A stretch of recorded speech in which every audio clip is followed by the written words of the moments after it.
Magandang araw! Welcome sa panibagong episode ng Eskwelaro.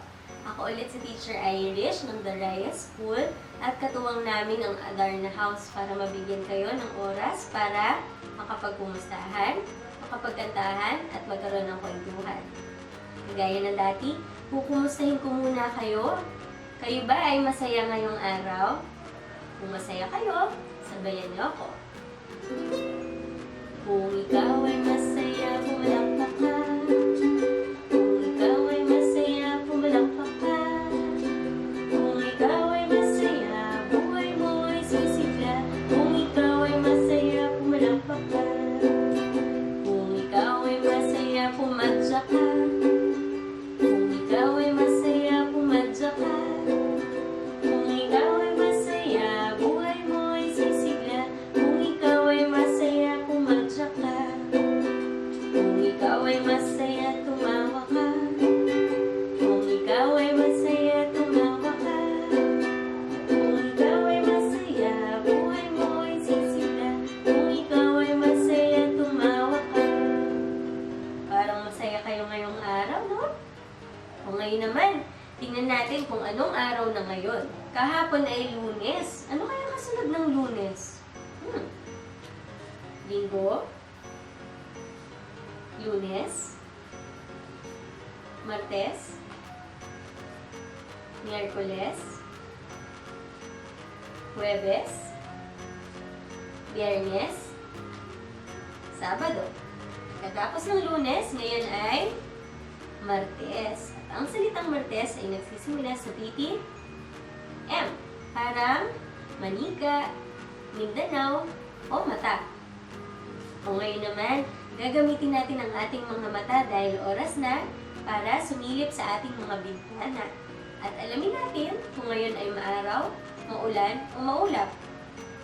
Mula sa aming bintana, napapansin ko na maliwanag sa labas at nararamdaman ko mainit. Mukhang maaraw ngayon, kaya guguhit ako ng araw.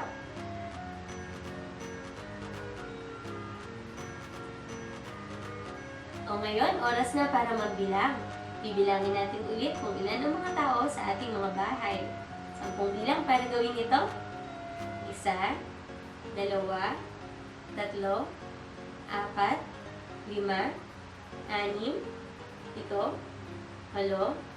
10, at 10. Tapos na po bang magbilang? Salamat po! Kahapon, may bago tayong natutuhang kanta tungkol sa mga bahagi ng ating katawan, di ba? Nalaman natin na mayroon tayong tenga para tulungan tayong makapakinig. Mayroon tayong mata para tayo ay makakita o makapagbasa. Mayroon tayong ilong para tayo ay makaamoy ng iba't ibang bagay. At mayroon tayong labi, ngipin o dila, o kaya naman ay bibig para tayo ay makapagsalita, makakain o makakanta. O ngayon, kakantahin natin yung 10 mga daliri. Pareho nung kinanta natin kahapon. Handa na? 10 mga daliri, kamay at paa, 2 tenga, 2 mata, ilong na maganda. Maliliit na ngipin, masarap kumain, dilang maliit, nagsasabing wag magsinungaling. Ngayon naman, pagkatapos ng ating kumustahan at kantahan, maghanda na dahil oras na para sa kwentuhan. Masaya akong makasama kayo ngayon sa isang kwentuhan dito sa Eskwelaro, handog ng Adarna House at The Raya School. Ako si Julie, isang Adarna House storyteller. Tara na, magkwentuhan na tayo! Bakit matagal ang sunduko? Kwento ni Christine Canon at guhit ni Mariano Ching.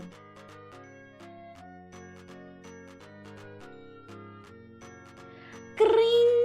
Kring! Kring! Hay! Salamat! Tapos na ang klase. Pwede na kaming umuwi. Mabilis kong niligpit ang aking gamit para makapila ako agad palabas. Ang ingay ng sabay-sabay na pag-ikot ng mga gulong ng mga stroller namin. At ang lalakas ng boses ng mga kaklase ko habang nagpapaalaman.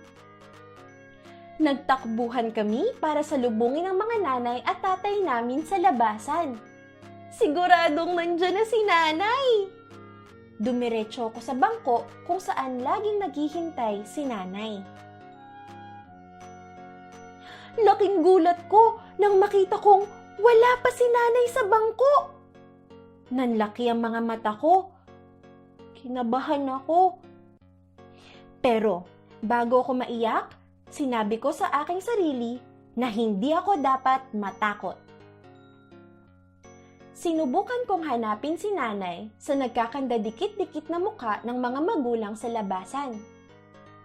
Sa dami ng nanay at tatay rito, talagang nakakalito.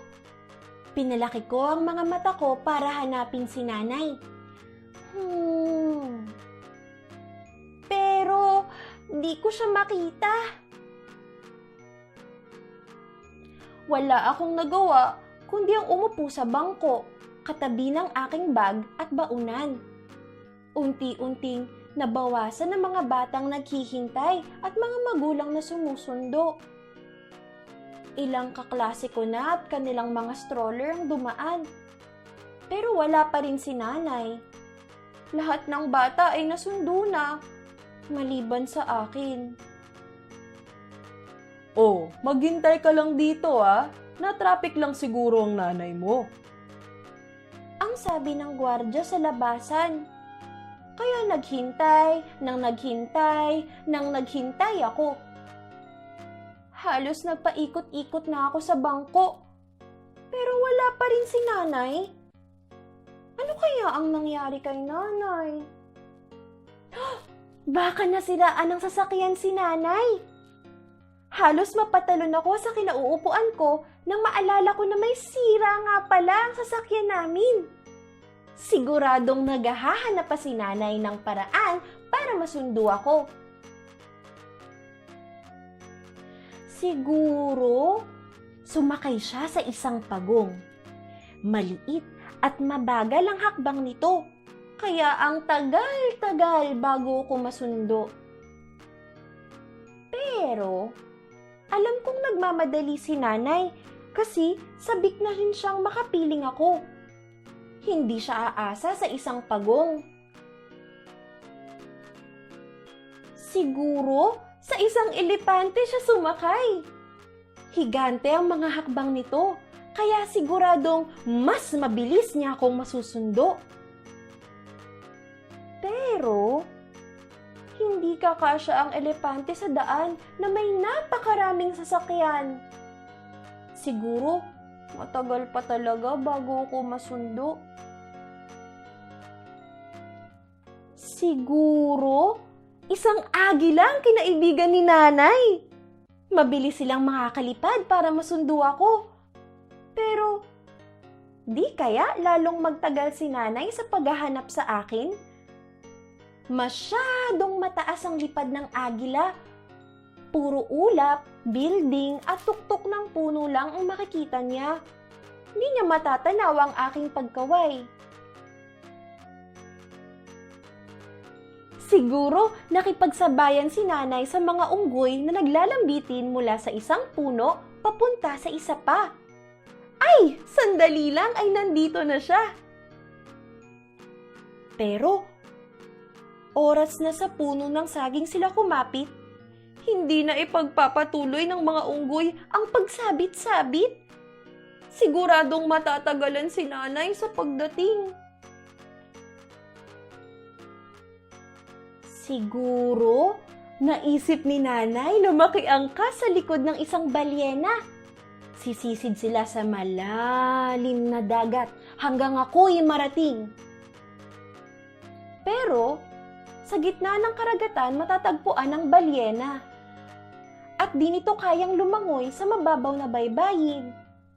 Naku, matatagalan si nanay sa pagsaguan papunta sa akin. Ay nanay, paano mo nga ba ako susunduin? Napagod ako sa kaiisip. Isang malalim na buntong hininga. Sabay ngalungbaba ang tangi kong nagawa. lalong napakunot ang noo ko sa aking mga naisip. Siguro, nalimutan na ako ni nanay.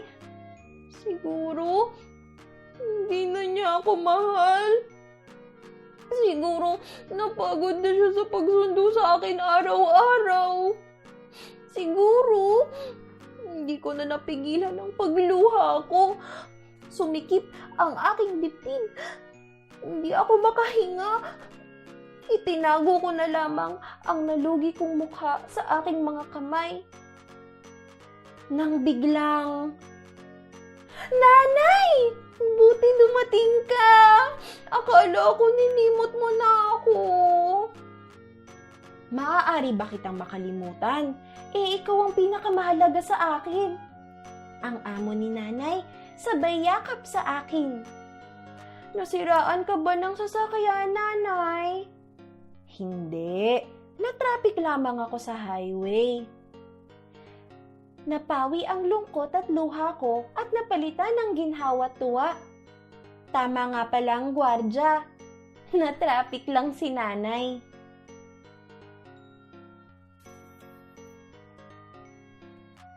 Mga bata, saan naghintay para sa kanyang sundo ang ating bida?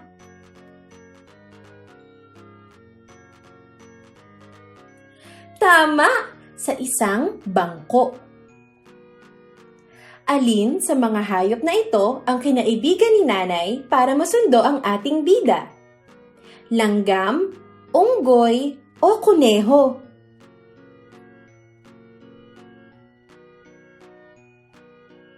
Tama! Unggoy. Ano ang dahilan kung bakit nahuli ang nanay sa pagsundo?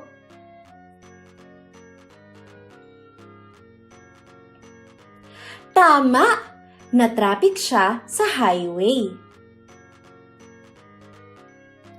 Diyan nagwawakas ang kwentuhan natin ngayon dito sa Eskwelaro. Kung gusto ulit ninyong basahin ang kwento, hanapin ito sa buribooks.com. Ngayon naman, samahan ninyo kaming kilalanin ang isang titik mula sa alpabetong Filipino.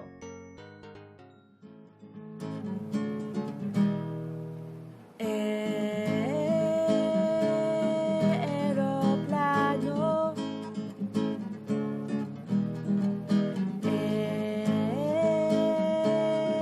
LSC.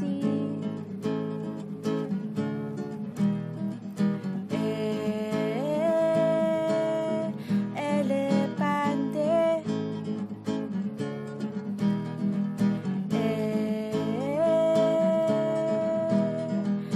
Ensaymada especial. Ito ang tunog ng titik I.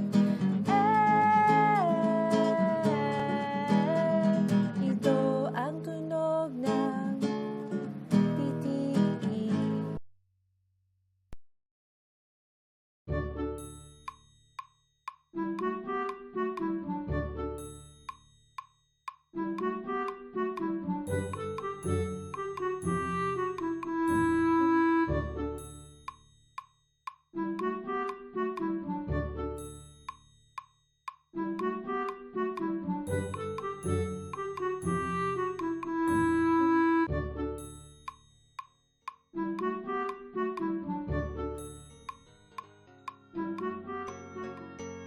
Huwag kalimutang magsanay na magsulat at gumuhit.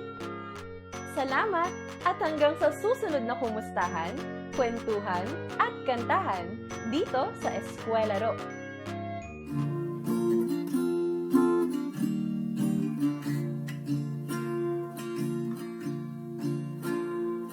Paalam, paalam, tapos nang magbasa, tapos nang magbilang, sumayaw, kumanta. Paalam, paalam, tapos nang tumula, tapos nang makinig, mag-drawing, lumikha. Ano pang gagawin? Bahay ay